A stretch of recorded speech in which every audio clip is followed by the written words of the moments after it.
Hi friends, இது ஒரு 2 வாரத்துக்கு முன்னாடி எடுத்த வீடியோ. ஸோ அந்த வாரம் ஃபுல்லாக ரொம்பவே சந்தோஷமாக ஹாப்பியாக இருந்தோம். ஏன்னா வந்துட்டு தாத்தா வீட்டு கோவில் ஃபங்க்ஷன் கெடா விருந்து வந்ததா, அதனால் எல்லா சொந்தக்காரும் ஒரு இடத்துல மீட் பண்ணும்போது ரொம்ப ரொம்ப மனசுக்கு சந்தோஷமாகவும் நிம்மதியாகவும் இருந்தது. அதாவது கல்யாணத்துக்கு நம்ம எப்படி வந்துட்டு பத்திரிக்கை வச்சு இந்த மாதிரி அந்த நாள் கல்யாணம் வந்துருங்கன்னு சொல்லி நம்ம அழைக்கிறோமோ, அதே போல் தான் கெடா விருந்து அப்படின்னு சொல்லி கிராமத்தில் இந்த அன்னைக்கு கெடா விருந்து, ஸோ நீங்கள் அந்த நாள் வந்துருங்க அப்படின்னு சொல்லிட்டு அழைச்சிட்டு வர்றது தான் இந்த கெடா விருந்து ஃபங்க்ஷனு. அப்போ வந்துட்டு எல்லாத்தையும் கூப்பிட்டு ஒரு வாரத்துக்கு முன்னாடியே எல்லாரையும் கூப்பிட்டு முடிச்சுட்டு மிளகாயெல்லாம் அரைச்சி வச்சுட்டு அரிசி அதுக்கு என்னென்ன தேவையோ அதெல்லாம் வாங்கி வச்சுருவாங்க. ஸோ ஒரு 2-3 நாளைக்கு முன்னாடியே சொந்தக்காரெலாம் வந்துடுவாங்க. ரொம்பவே ஜாலியாக இருக்கும். ஸோ அது போல் தான் எங்கள் சொந்தக்கார எல்லாமே வந்தாங்க. ஸோ அதுக்கப்புறம் பந்தலெல்லாம் போட்டு விருந்து வைக்கிறதுக்கெல்லாம் ரெடி பண்ணிட்டாங்க. அந்த நைட்டு, அதாவது வெள்ளிக்கிழமை விருந்து அப்படின்னா வியாழக்கிழமை நைட்டு கோவிலுக்கு போயிட்டு பொங்கல்லாம் வச்சுட்டு அதுக்கப்புறம் கெடா வெட்டி அடுத்த நாள் மதியம் ஆயிரம் வீட்டுக்கு வர்றதுக்கு. ஸோ அது போல் தான் அன்றைக்கி வெள்ளிக்கிழமை மதியம் தான் வீட்டுக்கு வந்தோம்.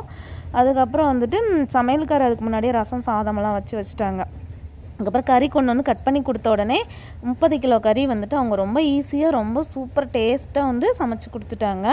3 கெடா கறியுமே அவங்க வந்துட்டு ரொம்ப டேஸ்ட்டாக சமைச்சு கொடுத்தாங்க. அதுக்கப்புறம் வந்துட்டு இவங்க இஞ்சி பூண்டு பேஸ்ட்டு வந்து போட்டு கறி மசாலா, அதுக்கப்புறம் வந்து மிளகாத்தூள், வீட்டு குழம்பு மிளகாத்தூள், மல்லித்தூள், மஞ்சத்தூள் எல்லாம் போட்டு நல்லா வந்து கொதிக்க வைக்கிறாங்க. அதுக்கப்புறமே தான் நான் கறி போட்டு உப்பு போட்டு நல்லா வந்து கொதிக்க வைக்கும்போது நல்லா கறி உருண்டு வந்துடுது, தேவையான அளவுக்கு தண்ணி ஊற்றி. ஸோ அதுக்கப்புறமே தான் நல்லா கொதிச்சதுக்கப்புறம் அவங்க வந்து தேங்காயும் பொட்டுக்கல்லையும் போட்டு நல்லா வந்து குழம்பு வச்சிடுறாங்க. செம்ம டேஸ்ட்டாக இருந்தது. ஆனால் இது வந்து தனியாக வந்து இந்த கறி மட்டும் தனியாக குழம்பு வச்சுட்டாங்க இதில். அதுக்கப்புறம் எலும்பு கறி தனியாக வச்சுட்டாங்க. அதுக்கப்புறம் தலைக்கறி குழம்பு, குடல் குழம்பு இதெல்லாம் வந்து வெரைட்டியாக போடணும் இல்லையா விருந்துக்கு வரவங்களுக்கு, அதனால். ஸோ முட்டையும் வந்து தனியாக வந்து அவிச்சு வச்சுட்டாங்க. இதெல்லாம் ரெடி பண்ணதுக்கப்புறமே தான் பந்தல் போட்டு அந்த விருந்து வைக்கிறோம்லே அந்த இடத்தெல்லாம் க்ளீன் பண்ணிவிட்டு அந்த மேட்டு வந்து விரித்து விட்டு அப்புறமே டேபிள் சேரெல்லாம் போட்டு எல்லாம் ரெடி பண்ணினாங்க. ஸோ கறி நல்லா வெந்ததுக்கப்புறமே வந்து கறி வந்து தனியாக எடுத்து ஃப்ரை பண்ணிட்டாங்க. அதுக்கப்புறமே ஒரு இடத்துல வந்து தலைக்கறி குழம்பு, அதுக்கப்புறம் வந்து சில்லி வந்து பத்தாதுன்னு சொல்லிட்டு சில்லி வந்துட்டு கொஞ்சம் பொரிச்சிட்டாங்க. ஒரு 20-25 கிலோ சில்லி வந்துட்டு பொரிச்சாங்க. இது எல்லாமே ரெடி பண்ணிட்டு தான் நம்ம வந்து விருந்துக்கு வர்றதுக்குள்ளேயே வந்துட்டு நம்ம இதெல்லாம் வந்து ரெடி பண்ணி வச்சிடணும். ஸோ அதுக்கு தகுந்த மாதிரி அவங்களும் கரெக்டான நேரத்தில் வந்து எல்லாமே ரெடி பண்ணி கொடுத்துட்டாங்க.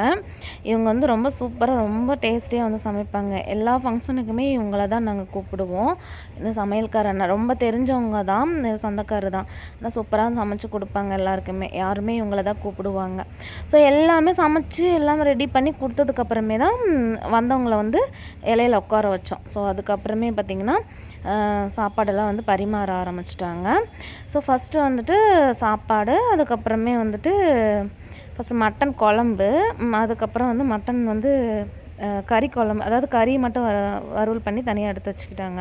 ஸோ அதுக்கப்புறம் எலும்பு கறி தனியாக, தலைக்கறி தனியாக, குடல் குழம்பு தனியாக, இது எல்லாத்தையுமே தனித்தனியாக தான் போட்டாங்க. முட்டை, சில்லி இதை தான் விருந்துக்கு எல்லாம் வந்தவங்களுக்கு போட்டோம். ரொம்ப சூப்பராக சாப்பிட்டு ரொம்ப ஜாலியாக சந்தோஷமாக எல்லாம் பேசிகிட்டு இருந்தோம். அன்றைக்கி சூப்பராக இருந்துச்சு.